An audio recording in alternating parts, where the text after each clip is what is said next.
Next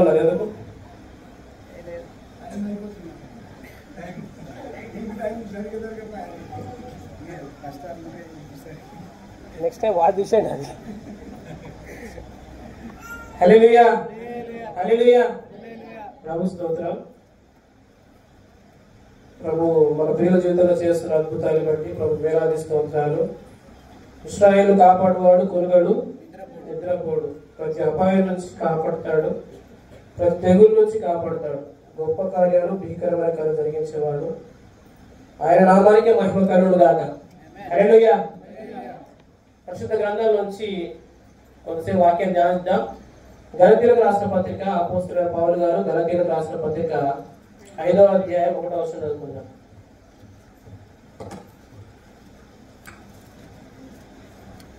గలతీ పత్రిక 5వ అధ్యాయం 1వ వచనం.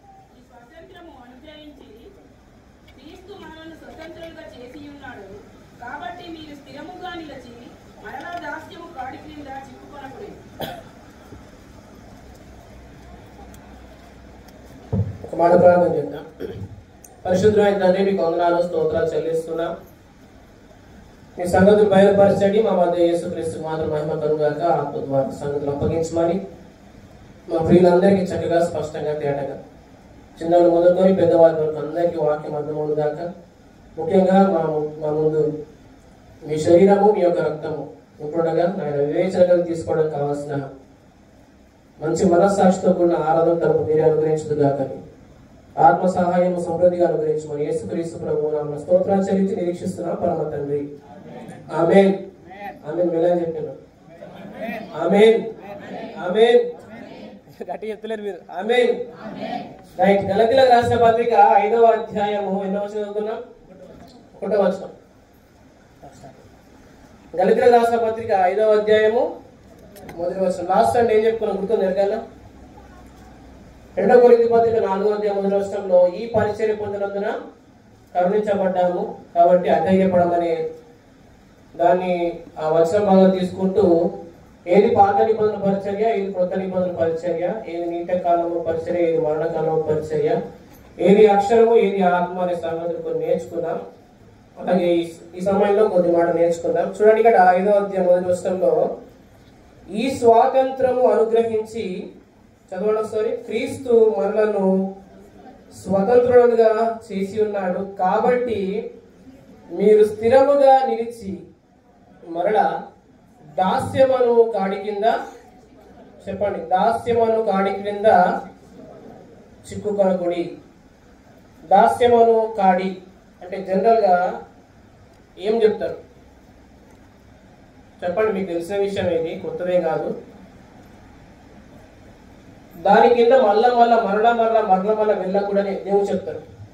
ఒక విశ్వాసికి, సేవకులు జనరల్ సంఘాల్లో మీరు మళ్ళీ అటే పోవద్దని దేని గురించి చెప్తారు? గట్టిగా చెప్పాను. పాపం, అంతేనా? మరలా అదే పాపం జోలికి వెళ్ళొద్దు, మరలా అదే పాపం కిందికి వెళ్ళొద్దని చాలా మెసేజ్లు మనం వింటా ఉంటాం, వర్తమానం కదా. అయితే ప్రియులారా గమనించండి, క్రీస్తు వారికి ఏమని గ్రహించాడు? ఇదే వచనంలో ఉంది. స్వాతంత్రం. భారతదేశానికి స్వాతంత్రం ఎప్పుడు వచ్చింది? 47 ఆగస్టు 15 కదా. మరొక వ్యక్తికి స్వాతంత్రం ఎప్పుడు వస్తుంది? లోకంలో ఉన్న ఒక వ్యక్తికి స్వాతంత్రం ఎప్పుడు వస్తుంది? మనమందరం ఒకప్పుడు ఏంటి? పాపులమే కదా, దేవునికి దూరస్తులము, అంతే కదా. అపరాధముల చేత చచ్చిన వారం అంటే పాపపు లోకంలో ఉన్న వారము. అయితే యేసుక్రీస్తు కృప ఏంటిదంటే మనందరినీ ఆయన ప్రత్యేకపరుచుకున్నాడు, మనందరినీ ఆయన సొత్తైన ప్రజలుగా ఆయన చేసుకున్నాడు కదా. అయితే ప్రియులారా ఇక్కడ గమనించండి, మీరు స్థిరముగా నిలిచి మరల దాస్యమును కాడి కింద చిక్కుకోకూడదు అంటున్నాడు. జనరల్ గా ఇక్కడ పాపం అని చెప్తున్నాడు కదా. పాపానికి అంటే మనం చెప్తాం కదా జనరల్ గా, పాపానికి కారణం ఎవరు చెప్పండి? పాపానికి, పాపం చేయడానికి కారణం ఎవరు? సాతాను వాసన వచ్చింది. ఇంకా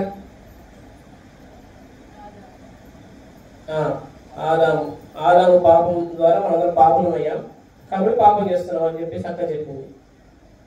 జనరల్ గా పాపం ఎవరు చేపిస్తారు అంటే జనరల్ గా వచ్చే ఆన్సర్ ఏంటంటే సాతానే అంటారు చాలా మంది కదండి. ఏమంటారు? మీరు వింటున్నారా? Last base right. ఓకే, పాపానికి కారణం ఎవరంటారమ్మా? సాతాను అంటారు. కానీ బైబిల్ ఏం చెప్తుందంటే కొరింథీయులకు రాసిన మొదటి పత్రిక 15వ అధ్యాయము చూడండి. కొరింథీయులకు రాసిన మొదటి పత్రిక 15వ అధ్యాయము 56వ వచనం. కొరింథీ మొదటి పత్రిక 15వ అధ్యాయం 56వ వచనం. మరణపు ముళ్ళు పాపము, పాపమునకున్న బలము సాతానే అంది అక్కడ. చెప్పండి, పాపానికి ఉన్న బలము అపవాదం ఉందా, ఇప్పుడు పాపానికి ఉన్న బలం ధర్మశాస్త్రం ఉందా? ధర్మశాస్త్రం అంటే ఏమని చెప్పుకుంటున్నాం మనం? దేవుని వాక్యమా, పదార్థాల? పదార్థాలు కదా. పదార్థాల ద్వారా ఏ వ్యక్తి అయినా నీతిమంతుడు అవుతాడా? అవ్వలేడు. ధర్మశాస్త్ర క్రియల ద్వారా ఏ వ్యక్తి కూడా దేవుని దృష్టికి అంగీకరించబడలేదు అనేది స్పష్టం కదా. అయితే మనం చదువుకున్న భాగంలోనే గళితులకు రాసిన పత్రిక 5వ అధ్యాయములో ఇక్కడ దాస్యమను కాడి కింద చిక్కుకొనకుడి అని చెప్తున్నాడు కదా. ఇప్పుడు చెప్పండి, దాస్యమను కాడి అంటే ఏంటిది? పాపమా ధర్మశాస్త్రం? ధర్మశాస్త్రమే. ఏంటిది? ధర్మశాస్త్రమే. అయితే కింద చెప్తున్నాడు, పైన క్రీస్తు మనకు స్వాతంత్రం ఇచ్చాడని చెప్తున్నాడు. కిందికి వస్తే చూడండి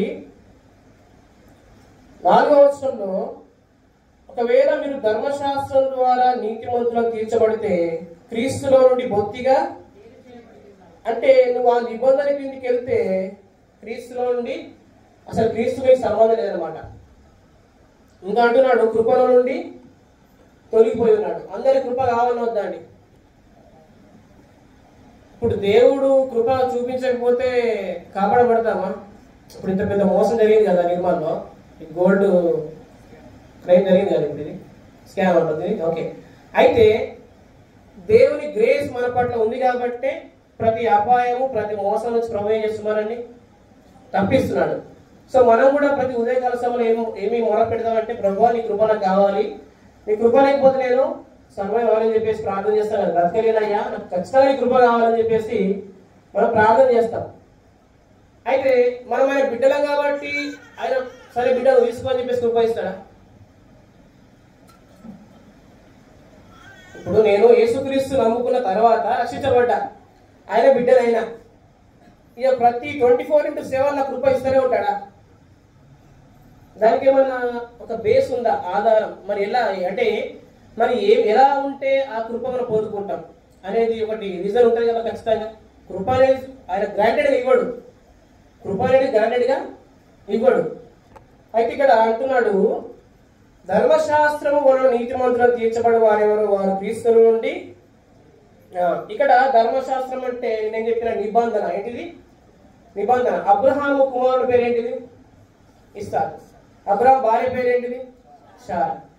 కొన్ని ఇయర్స్ వరకు వాళ్ళకి ఎవరు పుట్టలేదు, పిల్లలు, కుమారుడు పుట్టలేదు కదా. అయితే ఒకానొక సందర్భంలో అబ్రహాముల దేశంలో ఏమొచ్చిందంటే కరువు వచ్చింది. ఏమొచ్చింది? కరువు వస్తే ఈ అబ్రహాము అనే వ్యక్తి ఐగుప్తుకి వెళ్ళాడు. ఎక్కడికి వెళ్ళాడు? ఐగుప్తుకి వెళ్ళాడు. కానీ ఇక్కడ ఏముంటుందంటే ఐగుప్తులోకి దిగిపోయాడు ఆయన. అయితే శారా అంటది 16వ అధ్యాయంలో, నాకు పిల్లలు లేరు కాబట్టి నా దాసి ఉంది, ఆమె తీసుకొని పో, ఆమె ద్వారా నాకు సంతానం కలుగు అని చెప్పేసి ఒక ఆలోచన చెప్తారు అన్నమాట. ఎవరికి? అబ్రహాముకి చెప్తారు. ఈ అబ్రహాము హాగరుతో పోయినప్పుడు వాళ్ళకి ఇద్దరికి ఎవరు పుడతారు? ఇష్మాయిల్ పుడతాడు. ఇష్మాయిల్ అబ్రహాం వారసుడేనా? అంటే వాగ్దాన పుత్రుడేనా? దేవుడు వాగ్దానం ఇచ్చిన సంతానమేనా? కాదు. అసలు ఈ హాగర్ ఎట్లా వచ్చింది శారా దగ్గరికి? చూద్దాం అక్కడనే. ఆదికాండ 16వ అధ్యాయము. భయపడకండి, టైం చూడకండి, ఖచ్చితంగా టైం ముగిస్తా. ఓకే, ఆదికాండ 16వ అధ్యాయం 1వ వచనం. అబ్రహాము భార్య అయిన శారయి పిల్లలు కనలేదు, ఆ హాగరు అను. రైట్. ఇప్పుడు హాగరు ఏ దేశస్తురాలు? ఐగుప్తు. ఇంగ్లీష్ ఏమంటారు? ఈజిప్ట్ కదా. రైట్. అబ్రహాం ఎవరు నేర్చుకున్నాడు? ఐగుప్తు రాని నేర్చుకున్నాడు. ఎక్కడ? ఆగర్ నేర్చుకోండి. ఎక్కడ నుంచి? ఐగుప్తు దేశం నుంచి. వాస్తవంగా ఇప్పుడు చూడండి, క్రీస్తుకు సంఘానికి మనం ఒక పెళ్లికి వెళ్ళామనుకోండి, క్రైస్తవ పెళ్లి, జనరల్గా భార్య భర్తను ఉద్దేశించి ఏం చెప్తారు? క్రీస్తుని పురుషుడిగా చెప్తారు, సంఘాన్ని స్త్రీగా చెప్తారు కదా. ఆ పోలిక చెప్తారు. ఆ పోలిక ప్రకారము కవనెంట్ లో ఉంది ఎవరు? అబ్రహాం శారనే కదా, భార్య భర్తలే కవనెంట్ లో ఉంది. కానీ ఇప్పుడు ఈయన కవనెంట్కు వేరు ఎవరి దగ్గరికి వెళ్ళాడు? హాగరు. నిబంధనకు వేరుగా హాగరు దగ్గరికి వెళ్ళాడు. దేనికోసం? ఎందుకోసం వెళ్ళాడు ఆయన? సంతానం కోసం, పిల్లల కోసం. పిల్లలు కావాలో వద్దా? కావాలి. అక్కరలు అవసరం తీర్చబడాలో వద్దా? తీర్చబడాల. ప్రతి ప్రమాదం తప్పించబడాలో వద్దా? చింతను తప్పించుకోవాలో వద్దా? చెప్పండి. ఆమె కావాలంటే జరుగుతుంది అంతే. ఒక విశ్వాసిగా కానీ ప్రతి మనుషులు ఎవరిని ఏమనుకుంటాడంటే, నాకు బాధ లేకుండా చూడు ప్రభు, నాకు సుఖంగా బ్రతకాలి ప్రభు అని చెప్తారు. నేను పరిశుద్ధంగా బ్రతకాలని చాలా మంది ప్రార్థన చేస్తారు. నేను అన్నింటిలో సమృద్ధిగా జీవించాలని చాలా ప్రార్థన చేస్తారు. ఎవరి కింద చేయి చాచి అడగద్దని ప్రార్థన చేస్తారు కొందరు. ప్రతి ప్రమాదం తప్పించుకోవాలని ప్రార్థన చేస్తారు. ఉద్యోగంలో ఒత్తిడిని తగ్గి ప్రార్థన చేస్తారు కదా. ఇదంతా పిల్లలే, ఫలమే. ఓకేనా? అయితే నిబంధనకు వేరుగా వెళ్తే మాత్రం ఫలం చూడము, అంటే దేవుడు కృప చూపించడు. హల్లెలూయా. దేవుడు మనతో కలిగి ఉన్న నిబంధన ఏంటిదంటే, ఆయన రక్తంలో మనకు కొన్నాడు కదా. లేదా కొన్నాడు? యేసుక్రీస్తు ప్రభు శిలువలో కాల్చిన రక్తము ద్వారా మనల్ని కొన్నాడు. ఆయన వెలపెట్టి కొన్నాడు. ఇప్పుడు యేసుక్రీస్తు ఎవరంటే మన సొంత పురుషుడు. ఎవరు? మన సొంత పురుషుడు. మన ప్రాచీన పురుషుడు చచ్చిపోయాడు. మన ప్రాచీన పురుషుడు క్రీస్తుతో పాటు సిలువైపోయాడు. ఇప్పుడు జీవిస్తుంది నేను కాదు. ఇప్పుడు నేను ఎవరిని? నాలో క్రీస్తు జీవిస్తున్నాడు. అందుకని పౌలు అంటాడు, నేను క్రీస్తుతో కూడా సిలువ వేయబడి ఉన్నాను, ఇక జీవించువాడు నేను కాదు అంటాడు గలతీ 2:20. అంటే ఇప్పుడు ఈ వాక్యం అందరికి అప్లై అవుతుంది. అంటే నేను కూడా క్రీస్తుతో పాటు ఏమైనా చనిపోయినా, అంటే నా ప్రాచీన పురుషుడు ఏమయ్యాడు? చనిపోయాడు. ఇప్పుడు నా జీవితంలో కొత్త పురుషుడు వచ్చాడు. ఆయన పేరేంటిది? యేసుక్రీస్తు. యేసుక్రీస్తు నాతో ఒక నిబంధన చేస్తాడు. ఏ నిబంధన అంటే, ఈ నిబంధన ఎప్పుడు పోయేది కాదు. హల్లెలూయా. యేసుక్రీస్తు మనతో చేసిన నిబంధన ద్వారా దేవుడు మన తండ్రి అయ్యాడు, మనం ఆయన కుమారులం అయ్యాం. తండ్రికి కుమారుడికి మధ్య రిలేషన్ పోతుందా? కుమారుడు దొంగతనం చేశాడు అనుకోండి, తండ్రి నా కొడుకు కాదంటాడా? అన్నాడు కదా. ఒక 2 దెబ్బలు కొడతాడు కానీ నా కుమారుడు అన్నట్టుగా ఉంటుంది కదా. కాబట్టి యేసుక్రీస్తు పుణ్యకాలంలో ఏం జరిగిందంటే, అమ్మా దేవునికి మనకు ఏం జరిగింది? సమాధానం జరిగింది. అయితే అటువంటి నిబంధనలో మనం ఉన్నాం. అబ్రహాంకు శారాకుల నిబంధన కూడా అటువంటిది, విడదీయలేని నిబంధన. మనుషులు జతపరిచిన వారిని దేవుడు జతపరిచిన వారిని వేరుపరచకూడదు కదా. అంటే ఆ నిబంధన, ఆ రిలేషన్ ఎవరు కూడా బ్రేక్ చేసే అవకాశం లేదు. నాకు చేసే అవకాశం ఉంది కానీ చేయకూడదు. అంతేనా?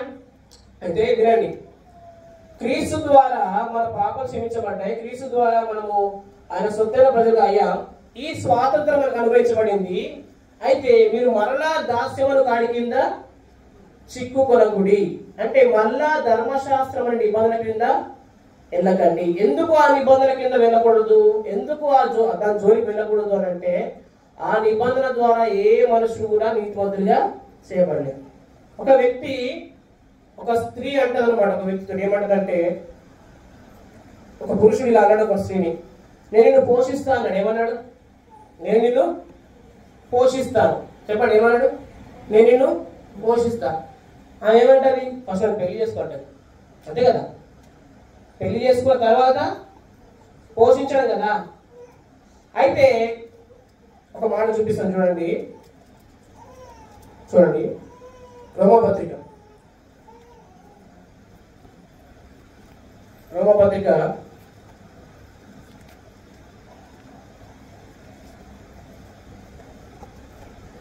గంతి పత్రిక వస్తుంది.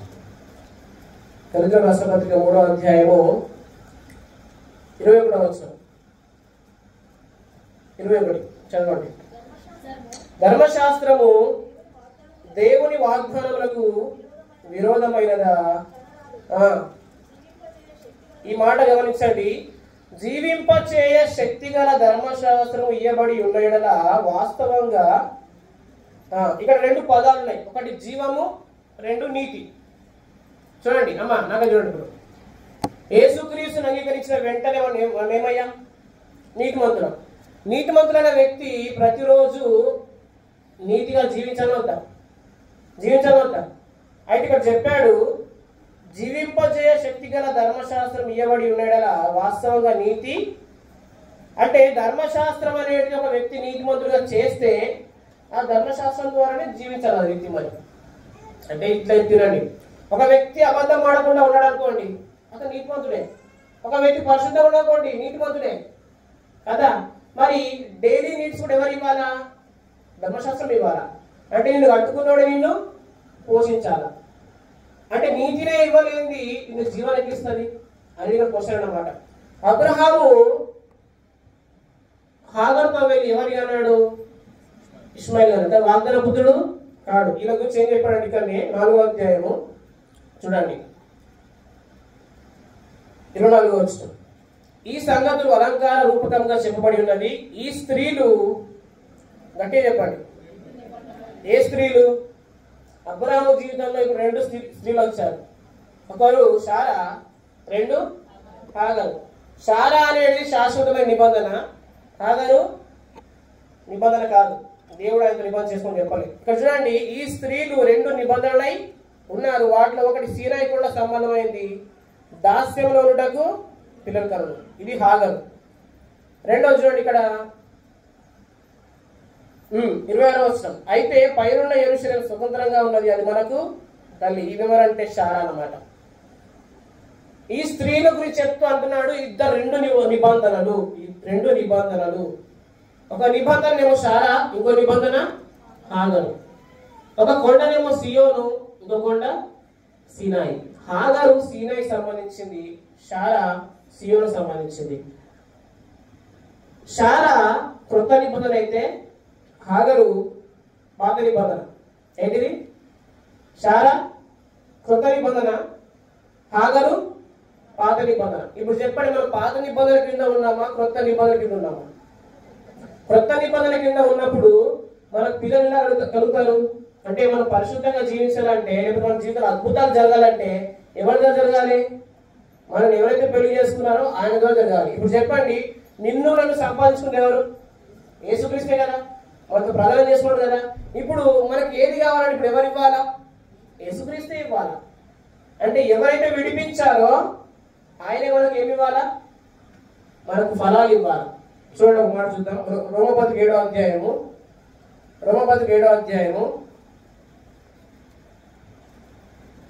4వ వచనం. కావున నా సహోదరులారా, మనము దేవుని కొరకు ఫలమును ఫలించినట్లు, ఎవరి కొరకు ఫలం ఫలించాలా? మనం దేవుని కొరకు. ఎవరిని చేరుకున్నాం? చూడండి, మృతుల్లో నుంచి లేచిన క్రీస్తు అని వేరొకరిని చేరుటకై మీరును ఆయన శరీరం ద్వారా ధర్మశాస్త్ర విషయమై, అంటే మన జీవితాల్లో ధర్మశాస్త్రం ఏమైంది? చచ్చిపోయింది. పాత నిబంధన ఏమైంది? కొట్టివేయబడింది. పదాలు ఏమయ్యాయి? కొట్టివేయబడినాయి. జాగ్రత్త వినండి.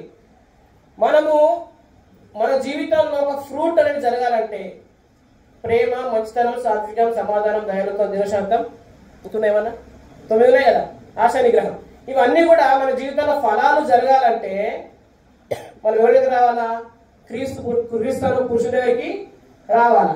ఈ క్రీస్తు పురుషుడిని హత్తుకోకుండా మనం ఫలం వెతికామనుకోండి, ఖచ్చితంగా మనం ఓడిపోతాం, కృపను తొలగిపోతాం. ఇక్కడ సారాంశం ఏంటిదంటే, ఇప్పుడు చూడండి అర్థమవుతుంది. గలితీ పత్రికలో గలితీ సంఘంలో కొందరు కపట సహోదరులు వెళ్ళారనమాట. ఈ సహోదరులు వీళ్ళు ఏం చేశారంటే, మీరు దేవుడి శిల్వ కార్యం ద్వారా రక్షించబడ్డారు, నీతిమంతులు అయ్యారు, సరే బాగానే ఉంది. అయితే మీ జీవితాల్లో ఏదైనా ఫలం ఫలించాలంటే, మీ జీవితాల్లో ఏదైనా అద్భుతం జరగాలంటే, ఏదైనా కావాలంటే మీరు ఈ పని చేయండి అని చెప్తున్నారు అనమాట. అలాగే ఏం చెప్పారంటే, సున్నతి చెప్పి నేను చెప్పాను, ఖచ్చితంగా సున్నతి ఆచారాన్ని ఆచరించండి. ఇంకేం చెప్పారంటే, దినములు, ఉత్సవములు, మాసములు, సంవత్సర కాలాలు మీరు పాటించండి చెప్పే దుర్బోధన గత సంఘంలో వెళ్ళిందనమాట. ఎందుకు వెళ్ళిందంటే, ఆల్రెడీ క్రీస్తు అనే వ్యక్తి ద్వారా ధర్మశాస్త్రం చనిపోయింది, పాత నిబంధన కొట్టివేయబడింది. అయితే ఆ సంఘానికి మళ్ళీ పాత నిబంధన తీసుకొచ్చారు.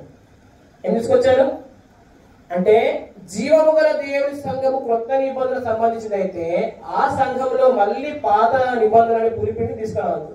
హల్లెలూయా, హల్లెలూయా. అప్పుడు ఏమవుతుందంటే మళ్ళా మనం దాస్యమని కాడి కింద ఉన్నట్టే, మళ్ళా పాపం కింద ఉన్నట్టే. అంటే పాపలం కాదు, కానీ ఒక మనస్సాక్షి మనకి ఏమవుతుందంటే నేను పాపినేమో అనిపిస్తుంది అనమాట.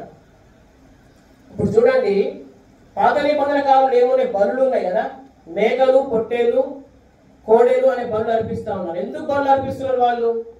వాళ్ళకు పాపాలు క్షమించబడ్డాయనే నమ్మకం వారికి లేదనమాట. ఒక మాట చూద్దాం. హెబ్రీ పత్రిక 10వ అధ్యాయము చూడండి, చివరి అర్థమవుతుంది. హెబ్రీ పత్రిక 10వ అధ్యాయము చూడండి, 2వ వచనం,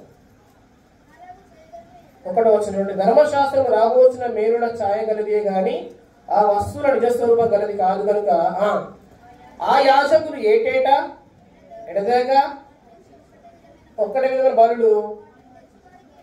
చూడండి, అక్కడ బలియాలు ఉందా, బలులు ఉన్నాయా? బలులు ఎన్నిసార్లు అర్పిస్తున్నారు? ఏటేటా అంటే ప్రతి సంవత్సరం. లోకల్లో చాలా మంది పొచ్చమ్మ టెంపుల్ అనుకుంటా బలి అర్పిస్తారు కదా, అర్పిస్తలేదా? ఈ సంవత్సరం మేకను కోసారు అనుకోండి, నెక్స్ట్ ఇయర్ మళ్ళీ ఏం కోస్తారు? మళ్ళీ కోస్తారు. మళ్ళీ నెక్స్ట్ ఇయర్ ఏటేటా ఎడతేయకుండా ఒకటే విధమైన బలులు తెచ్చి ఎన్నడూ సంపూర్ణ సిద్ధి కలగజేయవు. అయితే అలాగూ చేయగలిగిన అంటే వారి పాపాలు క్షమించబడ్డాయన్న విషయం వారికి అర్థం కాదనమాట. పాపాలు క్షమించబడితే వాళ్ళు తీసుకురారు. చూడండి, ఇక్కడ మాట ఉంది, అలాగూ చేయగలిగేలా అంటే పాపాలు క్షమించబడితే సేవించువారు ఒక్కసారి అంటే ఆరాధించువారు ఒక్కసారి శుద్ధపరచబడిన తర్వాత వారి మనస్సాక్షి పాపజ్ఞప్తి ఇకను ఉండదు గనుక వాటిని అర్పించుట మానుతున్నారా?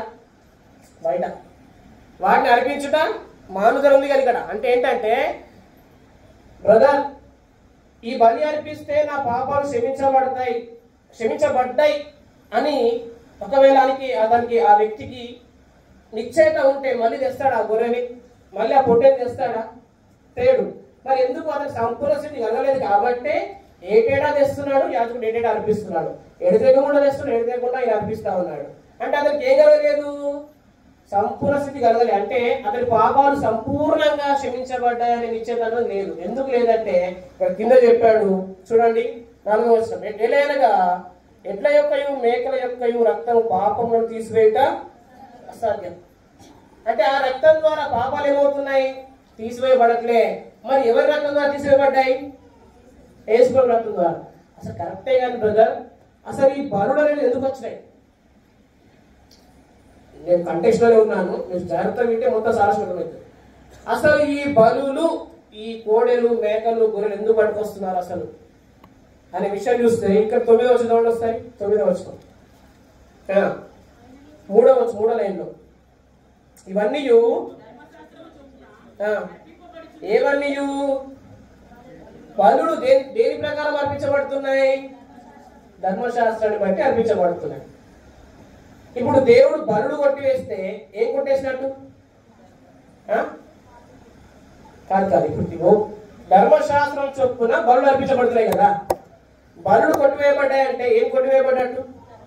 అంతే కదా. ఇప్పుడు ధర్మశాస్త్రం కొట్టివేయబడింది లేదా? పదార్థాలు కొట్టివేశాడా లేడా? ఎఫెసీ 2:14 ఏముంది? ఆయన శరీరం ద్వారా ధర్మశాస్త్రము కొట్టివేయబడింది. అంటే అర్థం ఏంటిదంటే ప్రియులారా, మన ధర్మశాస్త్రం వారికి నీతిమంతులు అయ్యే అవకాశం లేదు. అంటే అలా వెతుకొద్దు అనమాట. మనల్ని క్రీస్తు ఉచితంగా నీతిమంతులుగా చేశాడు. అయితే ప్రియులారా, మనం జీవించడానికి ఆ ఆజ్ఞని మనం ఫార్ములాగా ఒక మాదిరిగా తీసుకోకూడదు. ఎందుకంటే అది నేను సంపాదించుకోలేదు, నేను ఎలా పోషిస్తుంది? అది నీకు విమోచన కలిగించలేదు, నేను ఎలా కాపాడుతుందండి? అందుకే అన్నాడు, జీవింపజేయ శక్తి గల ధర్మశాస్త్రం ఉండేలా వాస్తవంగా నీ దాని వల్లనే కలగాలి. మనమందరం ఎవరైనా చెప్పండి, విశ్వాసులమేనా? ఎంతమంది విశ్వాసులు చెప్పండి, ఇక్కడ చేయలేపండి. ఎంతమంది విశ్వాసులు? పర్లేదు, చేయలేపండి. అందరు విశ్వాసులమే కదా. అందరు యేసుప్రభు రక్తంతో కడగబడ్డ వారేమే కదా. అవునా కదా? గలతీ పత్రిక 3వ అధ్యాయం 12వ వచనం చూడొస్తాయి. గలతీ పత్రిక 3వ అధ్యాయం 12వ వచనం స్పీడ్ గా.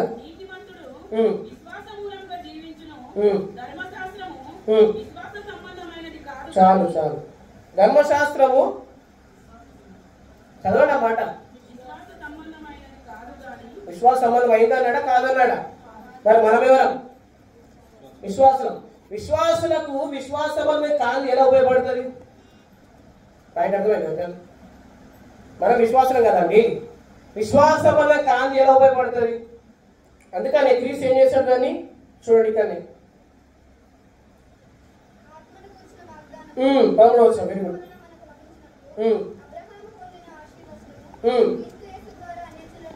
కలుగుటకై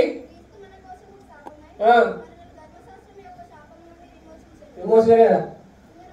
చాలా విమోచించాడా లేదా? హల్లెలూయా. ఏదైతే విమోచించట్లేదో దాన్ని కొట్టేశాడు.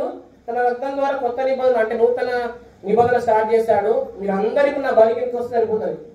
ఆ ధర్మశాస్త్రం ద్వారా బలులు వస్తున్నాయి. బలుల ద్వారా ఏమొచ్చింది ఒక మాట చూడండి. ఇక్కడ హెబ్రీ పత్రిక 10వ అధ్యాయంలో చూడండి. హెబ్రీ పత్రిక 10వ అధ్యాయం 3వ వచనం.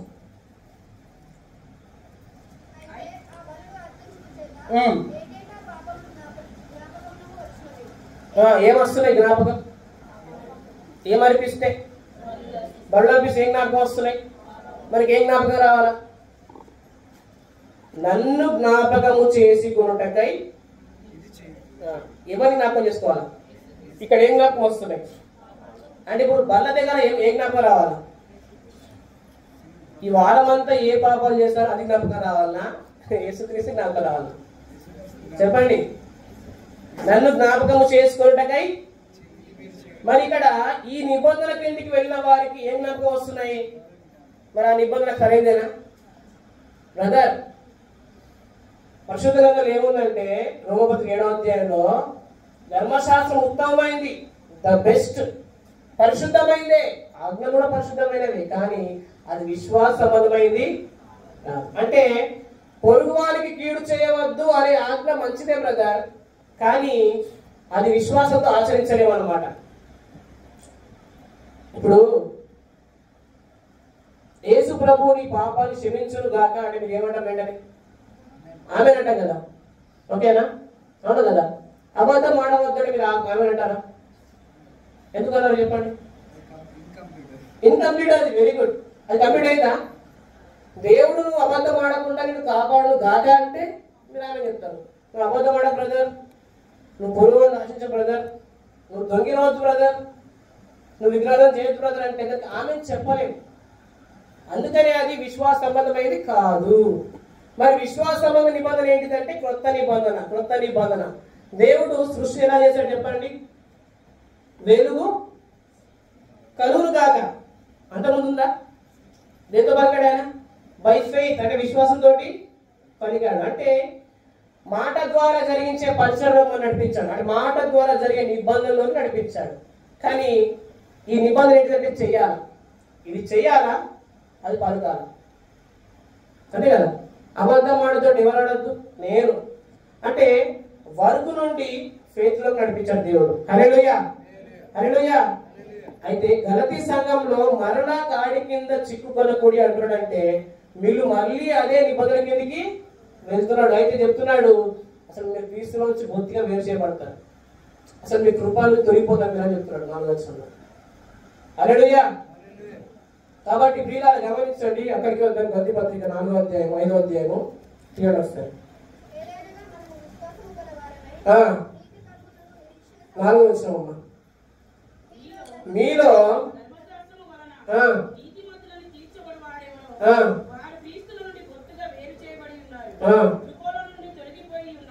తొలగిపోదామంటారా? క్రీస్తులో తొలగిపోదామా? క్రీస్తులో తొలగిపో ప్రియులారా గమనించండి. క్రీస్తుకు మనకు కలిగిన సంబంధం పోయేది కాదు, కానీ పోయిందని భ్రమ పెట్టేవాడు సాతాను గాడు. ఆడి బలం ఏంటిది? ధర్మశాస్త్రం. ఓకేనా? పాపానికి ఉన్న బలం ధర్మశాస్త్రమే. ఆ ధర్మశాస్త్రం పడుకొచ్చి సంఘాలు పెడుతున్నాడు. అప్పుడు ఏమైతుందంటే నేను ఇంకా ఏదైనా చెయ్యాలి అనిపిస్తుంది నాకు. ఏమంటే అర్థమైందంటే నేను పాపిని కాదన్నప్పుడు ఏం చేస్తా? నీతిమంతులు అవ్వాలని ట్రై చేస్తా. అప్పుడు నేను మళ్ళీ పాప నిబంధన కిందకే వెళ్తా. ఆ విధంగా ఏం జరుగుతుందంటే క్రీస్తు ద్వారా కృపను పోగొట్టుకుంటున్నా, క్రీస్తులో నుంచి బొత్తిగా వేరు చేయబడుతున్నాయి మనసాక్షి అడుగుతాను. హల్లెలూయా, హల్లెలూయా. అయితే ప్రియులారా గమనించండి, మరి ఇంత బ్రదర్ కరెక్టే ఉంది కానీ ధర్మశాస్త్రం దేవుడు ఎందుకు ఇచ్చింది? అసలు అది కొట్టివేయబడితే దేవుడు ఎందుకు ఇచ్చాడు? యోహాను సువార్త 1:14 వస్తుంది.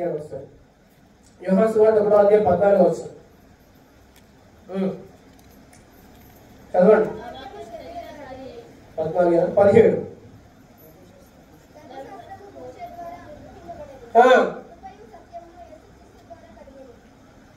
చెప్పండి. ధర్మశాస్త్రం ఎవరి ద్వారా వచ్చింది? చెప్పండి. ధర్మశాస్త్రం ఎవరి ద్వారా అనుగ్రహించబడింది?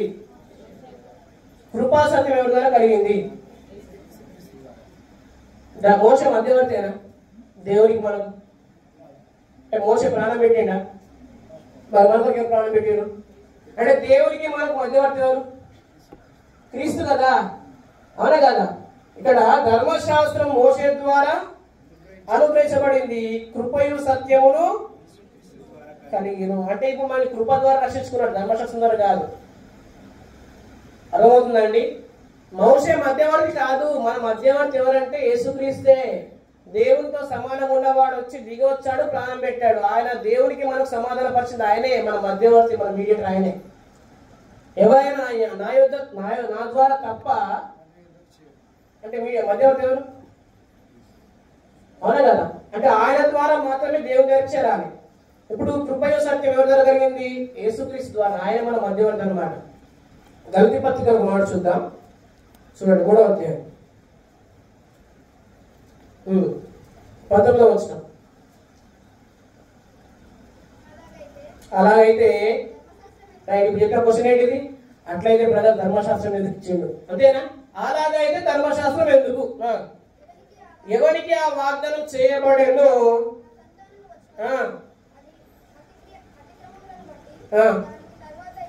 దేని బట్టి ఇవ్వబడే ధర్మశాస్త్రం?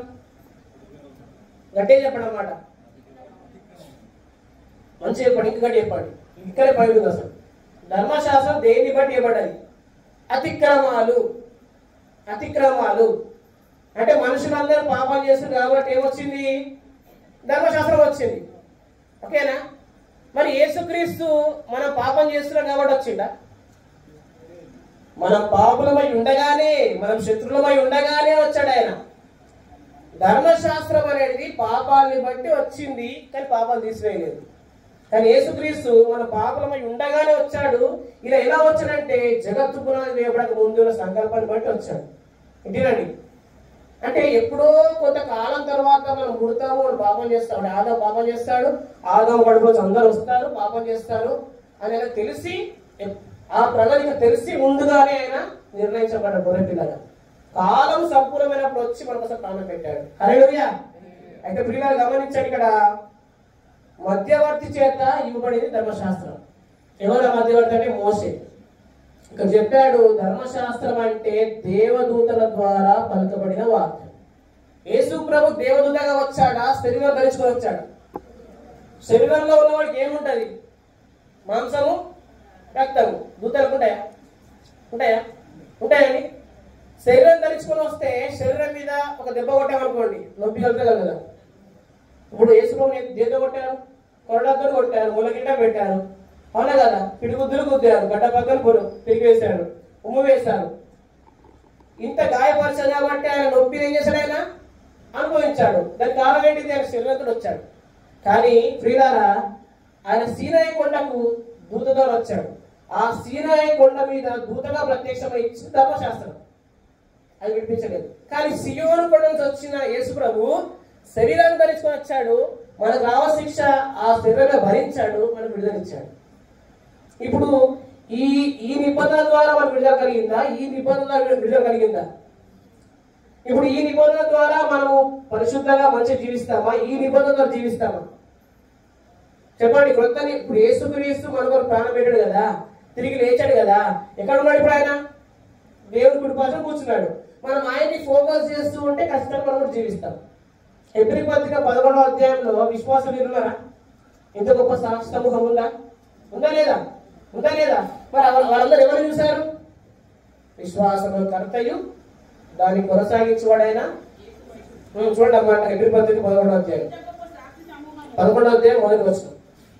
ఇంత గొప్ప 12 ఇంత గొప్ప సాక్షి సమూహము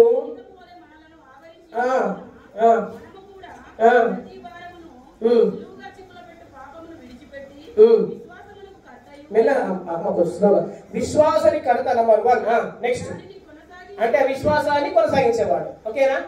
యేసుప్రభు ఎవరంటే అయ్యా వినండి జాగ్రత్త, ఇక్కడ పాయింట్ ఉంది. విశ్వాసాన్ని కర్త, విశ్వాసాన్ని కొనసాగించేవాడు. అంటే పెళ్లి చేసుకున్నాడు, పోషించాడు. హల్లెలూయా. విడిపించిన వాడు, నడిపించేవాడు, సంరక్షించేవాడు. ఎవరు? అబ్రహాము జీవితంలో శారా ద్వారా పెళ్లి చేసుకున్నాడు. శారా ద్వారా మాత్రం పిల్లలు కనాలి. మన జీవితంలో యేసుక్రీస్తు ప్రభు మనల్ని ఆయన ప్రదానం చేసుకున్నాడు. ఆయన ద్వారా మాత్రం మనం ఫలాన్ని వెతకాలి. మన సొంత ఎఫర్ట్ ద్వారా ఫలం వెతకదు. మన సొంత ఎఫర్ట్ ద్వారా ఇది నాకు జరుగుతుంది అనుకోవద్దు. అంటే నా బలం సరిపోతుంది ప్రభు, నువ్వు అక్కర్లేదు అనొద్దు. ఎప్పుడు కూడా నా బలం సరిపోతుంది ప్రభు, నువ్వు అక్కర్లేదు అనొద్దు. నువ్వు రక్షించావు ప్రభు, నాకు సంఘాలు చేసావు ప్రభు, నీ రక్తంలో కడిగావు ప్రభు, ఇప్పటి నుంచి నేను జీవిస్తా, నా సామర్థ్యం సరిపోతుంది అని చెప్పేసి ఎప్పుడైతే మనము తిరుగుబాటు చేస్తామో అప్పుడు డెఫినెట్ గా కృపలో నుంచి వెళ్ళిపోతాం. అక్కడ చెప్పాడు, మరలా దాస్తవాడి కాడికి మీరు వెళ్తున్నారు. అట్లా వెళ్తే కృపను పోగొట్టుకుంటారు. ఇంకా కృపను పోగొట్టుకుంటే ఏముంటుంది చెప్పండి? మనం శూన్యమే కదా. నీ కృపలే నీ క్షణము, నీ దయలే నీ క్షణము, నేను ఊహించలేను యేసయ్యా. యేసయ్యా నీ కృప నాకు చాలయ్యా, నీ కృప లేని నేనే బ్రతుకలేనయ్యా అని పాడుతున్నా కదా. ఆయన కృప రావనవుతా. ఏ నిబంధన అయితే విడిపించిందో ఆ నిబంధన ద్వారానే మనం కొనసాగింపు వెతకాలి. ఆ నిబంధన ద్వారా మనం ఫలం వెతకాలి. లేకపోతే ఏం జరుగుతుందంటే ఆయన కృపల నుంచి పడిపోతాం. గలతీ పత్రిక 3వ అధ్యాయము చూడండి. 3వ అధ్యాయం 3వ వచనం. 5 minutes. 3వ అధ్యాయం 3వ వచనం లేకపోతే 1వ వచనం. గలతీ పత్రిక 3వ అధ్యాయం 1వ వచనం. ఓ అవివేకులైన గలతీలారా, అంటే మనకి ఏం లేనప్పుడు, వివేకం లేనట్టు అనమాట. గలతీ సంఘంలో వారి కృప ద్వారా అంటే దేవుని రక్తం ద్వారా నీతిమంతులు అయ్యారు. అయితే వాళ్ళ అద్భుతాల కొరకు ఏం చేస్తున్నారంటే వాళ్ళు ధర్మశాస్త్రం వెళ్ళిపోయారు. చూడండి 3వ వచనం. మీరు ఇంత అవివేకులైతురా ఆరంభించి వ్యర్థంగానే మీ కష్టం అనుభవిస్తురా. 5వ వచనం. ఆత్మను మీకు అనుగ్రహించి, అంటే మీలో అద్భుతాలు జరగాలంటే ధర్మశాస్త్ర సంబంధ క్రియల వలన లేక విశ్వాసముతో, ఈ మాట చెప్పండి, అద్భుతములు చేయించువాడు ధర్మశాస్త్ర సంబంధ క్రియల వలన లేక విశ్వాసముతో. అంటే మీ జీవితాల్లో ఏదైనా అద్భుతాలు కావాలంటే ప్రభు ఒక్కరే, నాకు నేను ఇలా చేస్తే ప్రభు చేస్తాడు. ఓకేనా? ఒక మాట చెప్తా, ఎవరు అభ్యంతరం పడతారు. దానికి ఆధారం అది ఉంది, వాక్యాధారం. ఇప్పుడు 40 days ఫాస్టింగ్ ప్రే పెట్టుకోండి, అద్భుతం జరుగుతుందా కదా?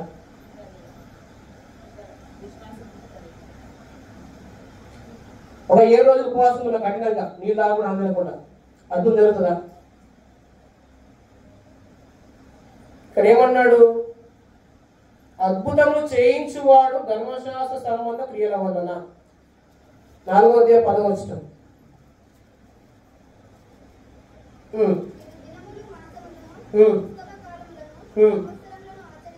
ఆచరించుతున్నారు. ఏమి దినములు? ఏ దినం చెప్పండి? ఇప్పుడు చెప్పిందే. ఇప్పుడు ఉపవాస దినాలు చేస్తే అద్భుతం జరుగుతాయా? విశ్వాసం వల్ల జరుగుతాయా? ఉపవాసం చేసి జరుగుతాయా? ఉపవాసం చేస్తే అద్భుతం జరుగుతాయి. మరి ఉపవాసం చేస్తే రక్షించబడాలి నువ్వు. హల్లెలూయా. ఉపవాసం చేస్తేనే నువ్వు అద్భుతాలు జరిగితే, ఉపవాసం చేస్తేనే మేలు కలిగితే, మరి నీ రక్షణ కూడా ఉపవాసం ద్వారా జరగాల. మరి అప్పుడు యేసుప్రభు వచ్చి లాభం ఏంటి? మరి నీ అందరు నీవే రక్షణ పొందుకుంటే యేసుప్రభు వచ్చే అవకాశం ఏంటి? ఇక్కడ జాగ్రత్త వినండి, ఉపవాసం చేయదని చెప్పట్లే, ఉపవాసం చేయాలి. కానీ ఉపవాస దినం ప్రకటించదు. ఓకేనా? అంటే అర్థం ఏంటంటే పాత నిబంధనలో జాగ్రత్త వినండి. పాత నిబంధనలు ఉపవాస దినాలు ఉన్నాయి, కానీ కొత్త నిబంధనలు ఉపవాస దినాలు లేదు, కానీ ఉపవాసం ఉంది. హల్లెలూయా. పాత నిబంధనలో ఉపవాస దినాలు ఉన్నాయి, కొత్త నిబంధన ఏముంది? ఉపవాసం అంటే అమ్మ జాగ్రత్త వినండి, అన్నపానములు మరిచి నీతో ఉండుట పరలోక అనుభవం పాడుది ఒకటి. అంటే ప్రభు సన్నిధిలో గడుపుతూ అన్నపానం మర్చిపోయి నువ్వు ఆయన ఆరాధిస్తూ చేసేది ఏమైతుంది? ఉపవాసం. అంతేగాని నువ్వు ఉపవాసం ఉంటేనే ప్రభు నాకు ఇది చేస్తానేది అది ఉపవాసం కాదు. ఇక్కడ చెప్పాడు ఆచారం అని చెప్పాడు. చెప్పండి, ఆచార సమయం భక్తి చేయాలన్నా ఉపవాసం చేయాలన్నా? ఇప్పుడు చెప్పండి, ఉపవాసం ఎలా చేయాలి? ఎలా చేయాలి చెప్పండి? ప్రభువుని సేవిస్తూ మనం చేసేది ఉపవాసం. అపోస్తల కార్యముల గ్రంథం 13వ అధ్యాయము, అపోస్తల కార్యముల గ్రంథం 13వ అధ్యాయము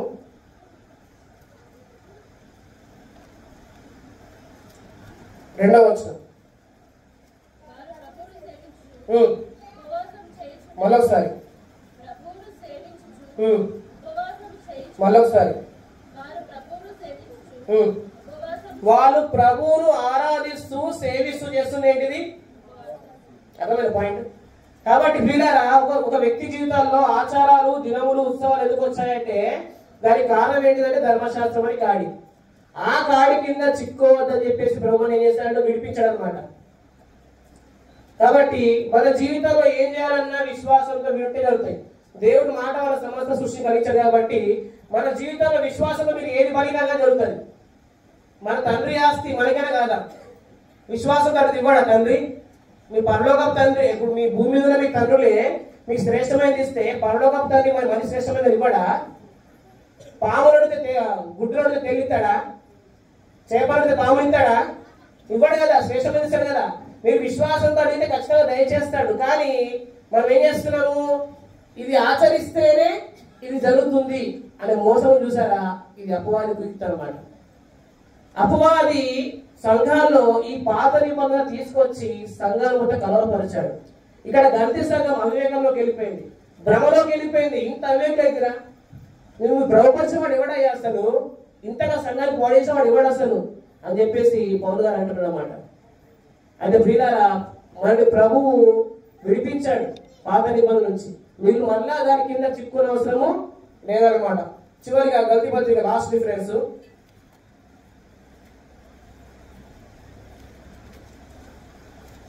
లాస్ట్ డిఫరెన్స్ ఒకసారి